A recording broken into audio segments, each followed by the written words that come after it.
Chers amis, Erev Tov Beshem Hashem, Naaseh Venatzliach. Nous sommes ce soir le mardi 28 du mois de février, déjà le 8 du mois de Adar. L'Echaim Tovim U'Shalom, nous avons un shiur qui a été acheté ce soir avec l'aide d'Hachem pour l'élévation de l'âme de Liliane Messaouda Bat René et aussi pour une bonne santé réussie dans tous les domaines, pour la famille, pour les familles Cohen, Lashkar, Ben Harouche, El Chaïk, de la part de Saadia Ben Amram, à qui on souhaite tous les bonheurs du monde. Il rassonne que le mérite de cette étude, Yalet Nishmata de Liliane Messaouda Bat René, si je peux me permettre de rajouter ma grand-mère, Nousha Marcel Bat Henriette Kouka, Aléa Shalom, vous ferez une grande réussite pour toutes ces demandes ainsi que le peuple d'Israël. On commence tout de suite cette étude sur la Megillat Esther avec 3 questions énormes, je dirais même icroniotes, qui demandent des éclaircissements sur la Megillat Esther que j'aimerais partager avec vous, car comme vous le savez, tant qu'on n'est pas arrivé à Purim, il est préférable d'étudier pour mieux comprendre les textes de la Torah. Dans Masechet Sofrim, à la page Yud Gimel, il y a marqué là-bas Megalim Lanu, She'aman Aya Ador Ashisha Asar Be'emtzetzae Amalek Arasha. Là-bas, on nous apprend dans la Gemara que Aman Arasha faisait partie de la 16e génération de la descendance d'Amalek. Ufrein, Shenitztavinu Lamchot et Shemo, car nous avons l'obligation d'effacer le nom de Amalek, Marshemo Vezichro, Vekulanu Mekaimim Mitzvat Ased Mideoraita. La lecture d'Amalek, selon la majeure partie de nos poskim, est une mitzvah de la Torah. Bekirat Torah Parashat Zachor. Ufrein, Vechen Mitzvah Miderabanan, Bekirat Megillat Esther. Et dans le Megillat Esther, nous l'accomplissons Miderabanan. Donc quand on va le lire Zachor, souviens-toi de ce qu'a fait Amalek, donc le Shabbat Zachor, c'est une mitzvah de la Torah. Et quand on va le lire dans la Megillah, c'est une mitzvah de nos sages, de nos chachamim. Je vous conseille vivement d'écouter ce shiur comme celui qu'on vient de faire juste avant sur la Megillah, qui explique tellement de choses qui étaient confuses et qui sont devenues beaucoup plus claires. Quoique ceci étant, quoi que l'on puisse étudier, il faut savoir que la Megillat Esther enferme des secrets qui, à l'image du choum, de l'oignon, on enlève une couche, on en a encore une, on enlève une couche, et encore une. Ça fait des années qu'on étudie la Megillat Esther, et je peux vous dire que ça fait des années qu'on est encore en train d'apprendre. Baruch Hashem. Le Rokeach explique, Mekacher ben shte mitzvot, Amalek muskar, beshte parashiot batora gdosha. On sait qu'on parlera 2 fois de la guerre contre Amalek dans la Torah, dans 2 parashiot. D'accord ? La première, dans la paracha de Béchalar, quand les enfants d'Israël sortent du pays d'Égypte et que nous traversons la mer Rouge, Azécher Moshe, tout de suite, Amalek nous attaque, comme on le voit à la fin de cette paracha de Béchalar, qui est composée de 119 mots pour parler d'exterminer Amalek. Dans la paracha de Kitetse, donc là où on va lire paracha de Zachor, il y a 47 mots, c'est beaucoup plus court, qui nous parlent de l'extermination d'Amalek. Si je prends les 119 mots de la paracha de Béchalar pour exterminer Amalek, plus les 47 mots de la paracha de Kitetse, on sait tous que 119 plus 47 égale 166. Et ces 166 mots, qui sont marqués pour l'extermination d'Amalek, correspondent exactement aux 166 versets qui composent la Megillah d'Esther. Ça veut dire que dans les 2 parachiotes, 119 plus, comme on vient de le dire, 47, dans les 2 parachutes, donc de Kitetse et avant de Béchalar, ça fait 119 plus 47 égale 166. Si on regarde combien on a de versets dans toute la Megillat Esther, il y en a 166. Donc pour nous rappeler que le synopsis de ces mots qui sont dans la Torah se dévoile dans la Megillat Esther au nom du même chiffre, du même nombre. Et tout comme la Torah est claire dans ses demandes vis-à-vis du peuple d'Israël, la Megillah vient les exprimer de façon encore plus claire. Et écoutez bien, maintenant on va rentrer dans une étude qui vraiment est prenante. Écoutez bien ce qui a marqué. Afin que l'on comprenne bien que l'héritier de Amalek, c'est Aman. Alors, bien entendu, on ne va pas revenir sur des cours du Sod HaChashmal et d'autres shiurim que nous avons fait. Amalek, c'est le mal par excellence. C'est la haine gratuite de vouloir tuer les Juifs uniquement parce qu'il est juif. Et donc, vous comprenez bien que toute personne qui, dans ce monde, veut la mort du Juif parce qu'il est juif uniquement, il y a en lui l'idéologie d'Amalek. c'est le mal par excellence. Je ne te veux pas du mal parce que tu m'as fait du mal. Je ne te veux pas du mal parce que j'ai un compte à régler avec toi. Je te veux du mal parce que tu es juif. Truc de fou. C'est ça qu'on l'a vu avec Hitler. Quel juif a fait quoi Hitler? T'es juif, je te connais pas, mais t'es juif, je te tue, Nekuda. C'est Amalek. Et Aman, on lui a rien fait. Bien au contraire, il doit sa vie aux juifs. Mais comme vous le savez, Amalek ne tient pas compte ni de la gratitude, ni des devoirs civiques ou moraux qui le concernent. La reine, Amalek, a un héritier qui s'appelle Haman. N'oublions pas ce qui s'est passé avec le roi Shaoul, premier roi d'Israël, qui aura pitié du roi des Amalécites Agag et qui le laissera vivre. Au sage de nous dire, tout celui qui a de la pitié pour des gens qui n'en méritent pas, finira par avoir de la cruauté pour ceux qui méritaient de la pitié. Et c'est pour ça que d'ailleurs, le roi Shaoul tuera des Kohanim de la ville de Nov, sans aucune pitié, alors qu'il a eu pitié de celui qu'il aurait dû tuer. Kedesh Navin, combien il était puissant ce Amalek, Bessi Otzmotav, Habanit Bonen Bemaalach Moufla. Et là, ici, le Malbim ainsi que le Gaon de Vilna vont poser les deux une question bombe atomique sur la Megillat Esther. Et ils disent, Aleph, Madou Achashverosh Meromem, alors tout le monde sait très bien qu'Achashverosh, c'est un roi très spécial, il y en a qui disent qu'il était profondément bête, d'autres qu'il était profondément intelligent. Ce qu'on sait de lui, c'est qu'il se prend pour Dieu, qu'il est égoïste et égocentrique. Voilà ce qu'on sait de lui. Tout tourne autour de lui. Alors dans ce cas-là, le Gaon de Vilna ainsi que le Malbim nous posent une question assez importante. Et regardez bien ce qu'ils disent. Madou Achashverosh meromem et Aman ad kedekar shikulam kor'im mushtachavim lo. Comment il peut élever Aman au point que tout le monde, quand il venait, devait se lever et se prosterner devant lui? C'est pas normal.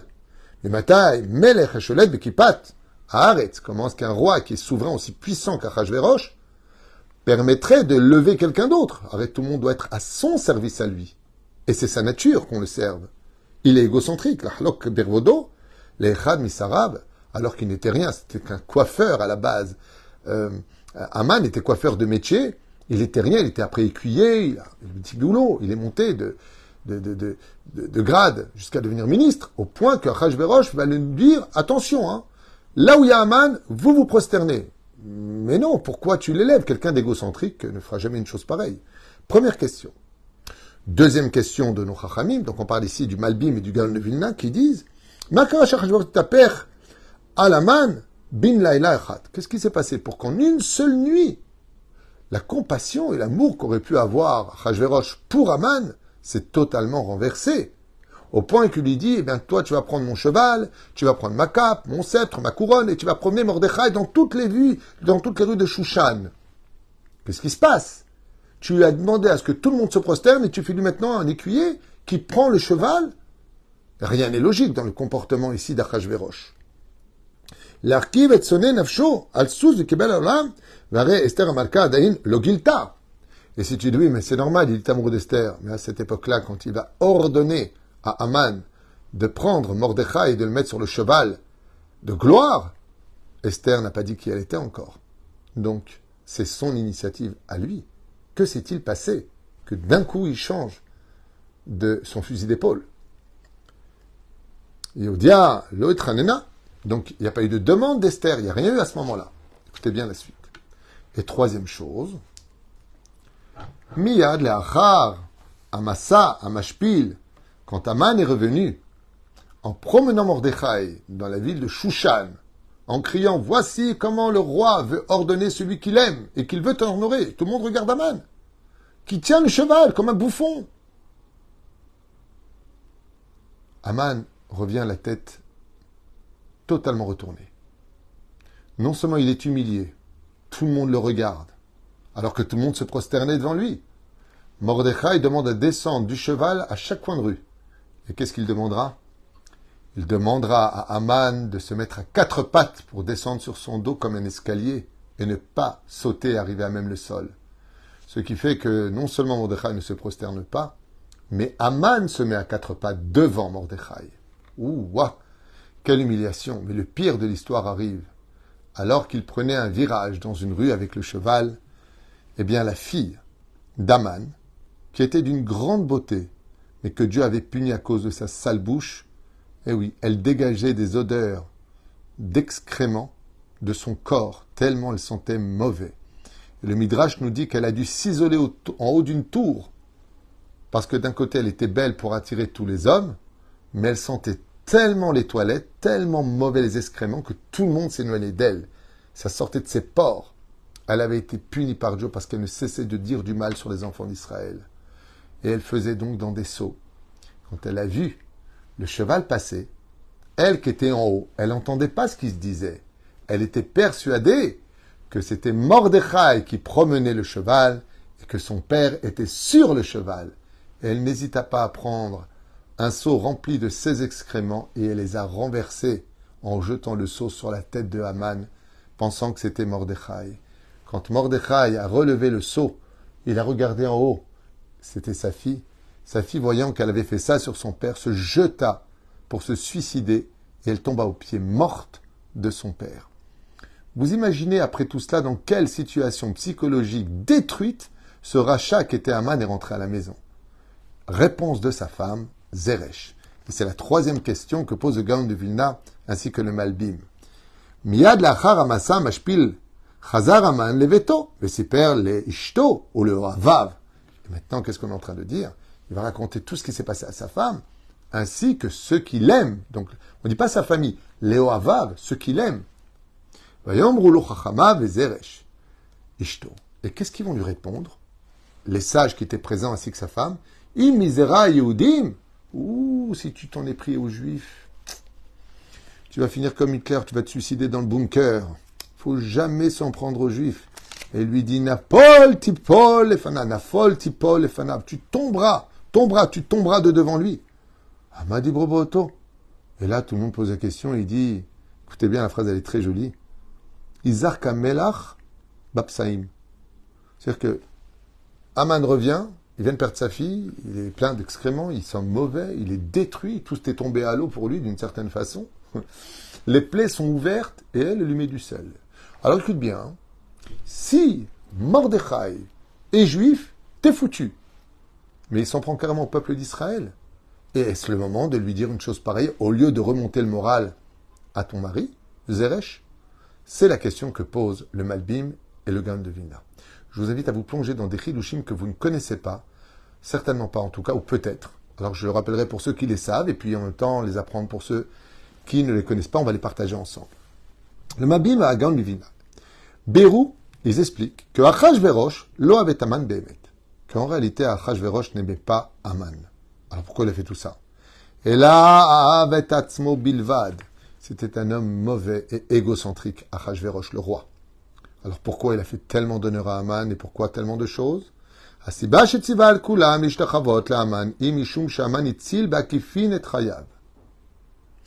qu'en réalité, Haman, au 3e degré, a sauvé la vie du roi. Comment? On va l'expliquer. On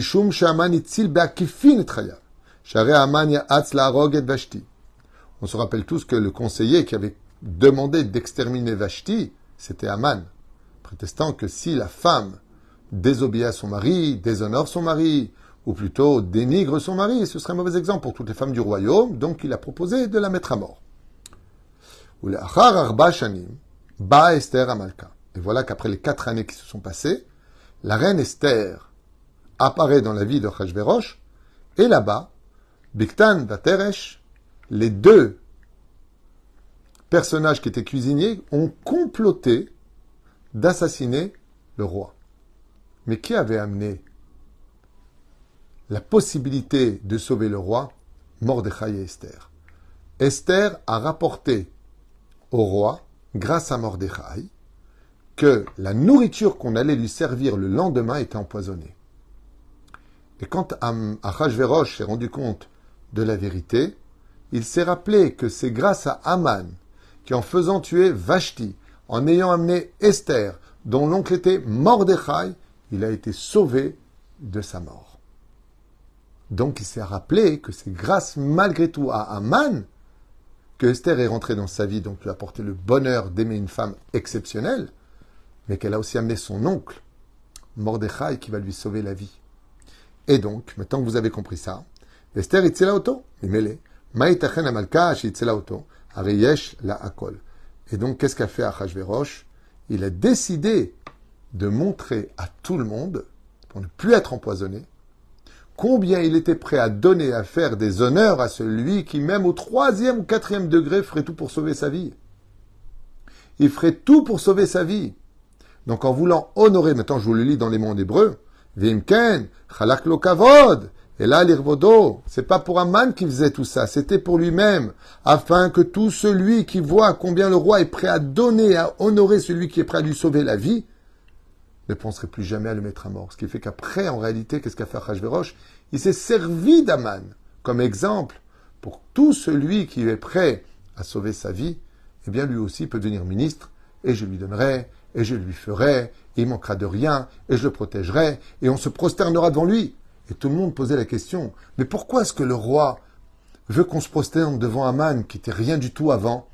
Et tout le monde disait, parce qu'il a sauvé la vie en proposant de tuer Vashti, qui a été remplacée par la reine Esther, qui a un nom qui s'appelle Mordechai, et qui a sauvé la vie du roi. Waouh, ça veut dire que si j'entends qu'on veut tuer le roi et que j'ai des preuves, moi aussi je vais avoir ça. Et c'est exactement ce qui s'est passé. Grâce à l'intelligence et la sagesse d'Achashverosh, qui ne pensait qu'à lui, en réalité on comprend que ce n'était pas du tout Aman qui voulait honorer. Comme le dit le gars de Vilna, car tout celui qui se prosternait devant Aman savait qu'il se prosternait en réalité uniquement devant celui qui lui avait sauvé la vie. Ce qui explique pourquoi Aman n'a pas à se prosterner dans ces conditions. Pourquoi? Parce que qui a dit à Esther qu'on veut l'assassiner? C'est Mordechai. Et c'est pour ça que le roi va vouloir récompenser aussi Mordechai et qu'il demandera à Aman de prendre le cheval et de l'emmener promener. Les choses deviennent beaucoup plus claires. Car le roi ne pense pas à la gratitude qu'il se doit d'avoir vis-à-vis de Mordechai ou de Esther ou de Aman. Ce que veut le roi, c'est montrer quelle puissance est dans ses mains. Attention à celui qui me veut du mal et bonheur à celui qui me servira comme un larbin, qui veillera à mes intérêts et à sauver ma vie. Seul lui, je l'honorerai.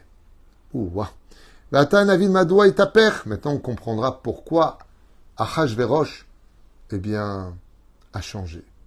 Et qu'est-ce qui s'est passé pendant cette nuit chez Nadeda chez Natamelech?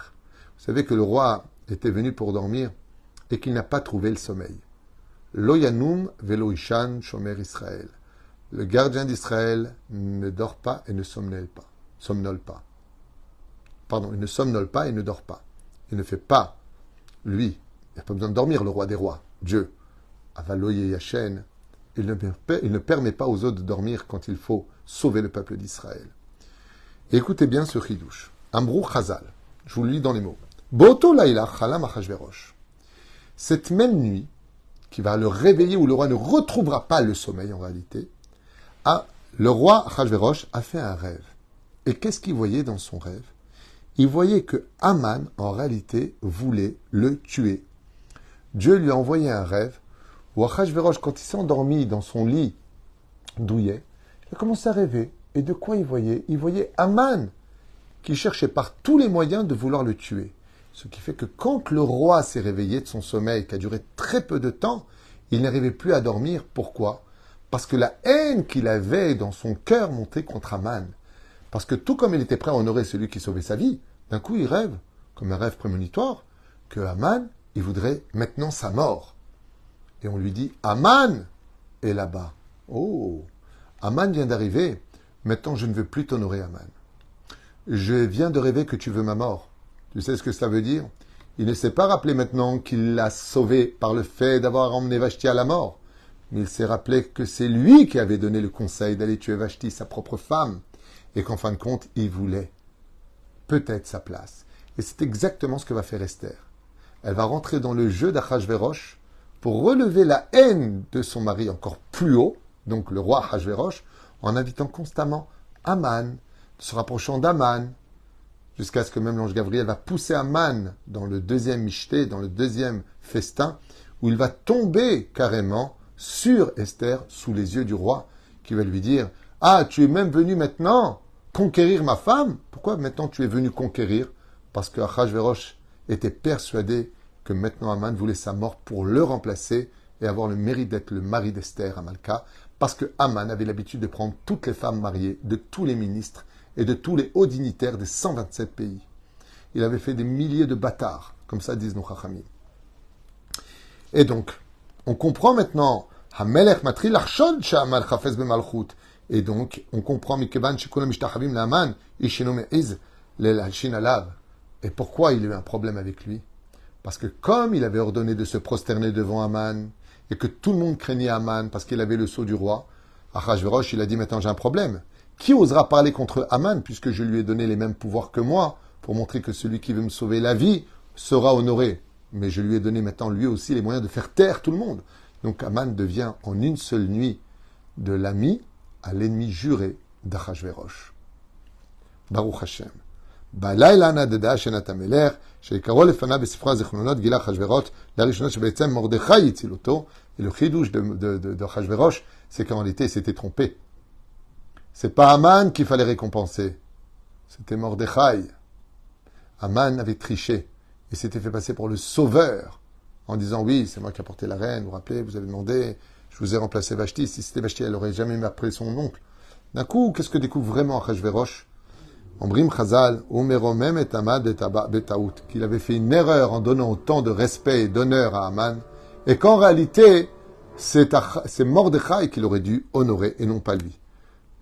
Nashpil et Aman ou Romem. Donc, chez Kulam Ir'ou, Ach Echamad Chava Bebizayon, comme on l'a expliqué, Achashverosh Shuv Doev Rak Lirvot Shelo, et on constatera ici que en réalité, eh bien, Achashverosh ne pensait qu'à lui, et que toutes les erreurs qui ont été commises viennent d'Akadosh Baruchou, de telle façon à ce que tout le monde se remette constamment en question et que rien ne soit un acquis. Et Dieu montre par là combien c'est lui qui dirige les choses. Alors, sur les deux premières questions, on a répondu. Maintenant, on va essayer de comprendre la troisième question. Juste un instant. Donc, il s'est rendu compte que Mordechai devait être celui qui devait être récompensé, non plus Aman. Et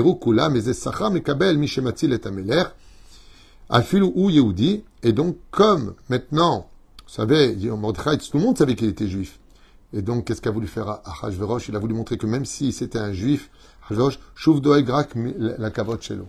Maintenant, Mordechai, on l'appelle le juif. Et donc, Achashverosh n'hésite pas à montrer qu'il ne pense qu'à lui. Qu'il soit juif, qu'il soit pas juif, celui qui me sauve la vie, moi, je veux l'honorer. Il n'a pas d'idéologie personnelle. Ce qui compte, c'est sa vie. Au matin, il y a Rod Vash qui dit comme ça, et